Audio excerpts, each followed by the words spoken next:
never worried about my children dying, and she got pretty close. After his daughter was admitted to the ICU with COVID, one Spokane father is now sleeping in his car to be closer to her.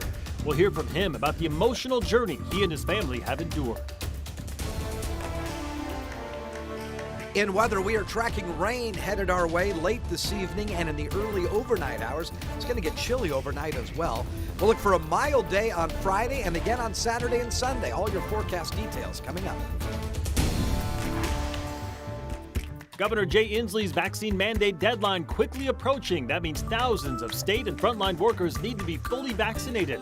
But what's happening to employees that are seeking exemptions?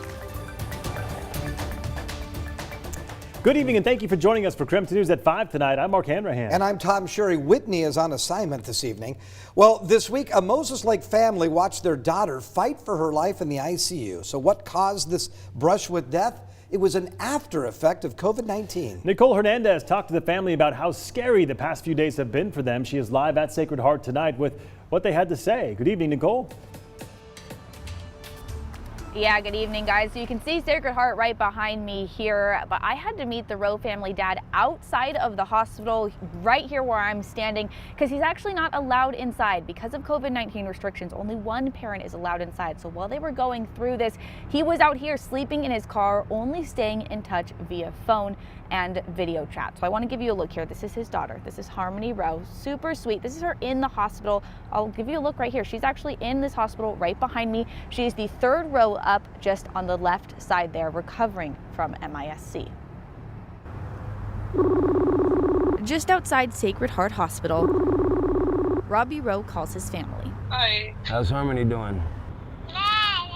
I'm getting her all cleaned up. The Rowe family had COVID-19 a month and a half ago. It ran through our house like a tornado. We all had COVID. Everyone healed, totally back to normal, until Harmony spiked a fever. Fevers kept going up, the rash kept getting worse, and then we eventually took her to her doctor. That doctor sent her home, not realizing how serious the situation was. Woke up in the morning, she had thrown up a few times, and her temperature was 105, so that's when we took her to the emergency room in Moses Lake, where doctors loaded her on an ambulance and brought her here to the ICU at Sacred Heart. That's where doctors diagnosed Harmony with MIS-C. I've never even heard of it. Multi-system inflammatory syndrome in children, a dangerous and rare after effect of COVID-19. So after 2 days of being here, she wasn't getting any better. She was getting worse.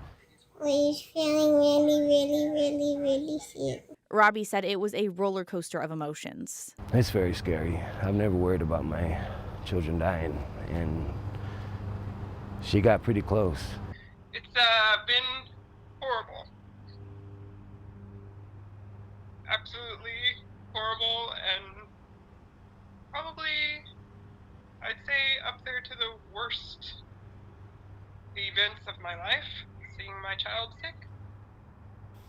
Now they want to warn other families of this danger. We talked to Dr. Michael Barsotti with Sacred Heart Children's Hospital about what to look out for. A child who has a persistent fever that's not explainable, things like a rash, things like diarrhea or vomiting, lethargy or tiredness, bloodshot eyes is really one of the symptoms that show. It happens typically 2 to 4 weeks after you've had COVID. It's your body's response to the infection, then goes a little haywire and causes your antibodies to attack your own body. While it's rare, the best way to prevent MIS-C is with the COVID vaccine, which the Rowe family says they will be getting now. I was a real, COVID's just a flu. I've been completely humbled by this situation. I can truly say that I'll be getting vaccinated. Anything to help prevent any of my children being here again. And she hopes other families do the same. What are you excited to do when you get home? Play with all my dollies. Yeah. Yeah, so Harmony's doctors say that she does have to stay in the hospital for the next week or so that she can wean off of the anti-inflammatory medicine that she's on, but they all say that she is out of the woods and will be back to normal eventually. Live in Spokane, I'm Nicole Hernandez. Nicole, thank you very much. Certainly good news that she's on the road to recovery, right? My goodness. Well, Idaho's Department of Health and Welfare says more than 11,000 positive COVID tests are backlogged, awaiting approval by local health districts. That backlog limits the ability for contact tracing, and it's all due to one major issue that most healthcare providers are seeing right now: limited staff. There is a stigma against public health across much of Idaho, including our district, which makes it so that people don't want to work for public health simply because they don't want to have to face the harassment that public health workers are facing right now. Harder to pinpoint where somebody may have been exposed and also who they may have exposed. Panhandle Health District has a backlog right now of 1,600 cases. Health districts are asking people now to self-report if they test positive because that allows health districts to speed up the contact tracing process. Washington State University is now requiring fans to provide proof of vaccination before watching home games at Martin Stadium. The new requirement goes into effect October 9th. That'll be the Cougs' home football game against Oregon State. Fans over 12 must show proof that they're fully vaccinated or show a negative COVID test taken within the past 72 hours. Fans will also be required to wear masks, regardless of vaccination status. The CDC has an urgent alert. Pregnant women need to get the COVID vaccine. The alert comes as more than 250,000 cases of COVID in pregnant women have been reported. 22,000 of those women were hospitalized, according to the CDC, and a total of 161 pregnant women have died from COVID, with 22 deaths in August alone. The health agency says less than a third of pregnant women have been vaccinated. Pregnancy is considered an underlying health condition, meaning they are at increased risk for complications. In other news this evening, Whitman County prosecutors have not filed charges against the suspect from last weekend's shooting in Pullman. George Harris III is accused of shooting his roommate and a WSU football player outside of a large house party on Friday night. KREM2's Amanda Rowley explains why he's free of any charges for now. Amanda. Pullman police arrested George Harris III for suspicion of second-degree assault. That's after he turned himself in the morning after the shooting. But Whitman County prosecutors never formally charged him. Court documents filed in Whitman County say George Harris III told officers he was acting in self-defense. Pullman police found him on scene Friday night with a handgun. They also found bullet casings that matched Harris's gun, but it is not clear why police did not arrest him that night. Court documents also mention a second gun was found at the scene, but they do not indicate any additional suspects. And this was just such a tragic event. Nobody could have predicted. Harris's mother posted his $10,000 cash bond on Monday, and he was released from jail, which means the prosecutor's office had until Wednesday afternoon to formally charge Harris to keep him under the pretrial release orders. Prosecutors did not explain why they did not file charges, just that Harris's claim of self-defense is an ongoing investigation, which Pullman police need to complete before they can file the appropriate charges. I spoke with Harris's mother over text. Tina Harris remains confident in her son's innocence. She claims the people responsible for this tragedy are those who attacked Harris that night. But she says he is upset over this tragic situation and heartbroken over his friend's death. Now, Liban Barr died after the shooting, and WSU football player Brandon Gray was also shot. He is being treated at Sacred Heart Medical Center. Head football coach Nick Rolovich confirmed Gray is no longer in the ICU and he is improving. Reporting in the newsroom, Amanda Rowley, KREM2 News. Amanda, thank you very much.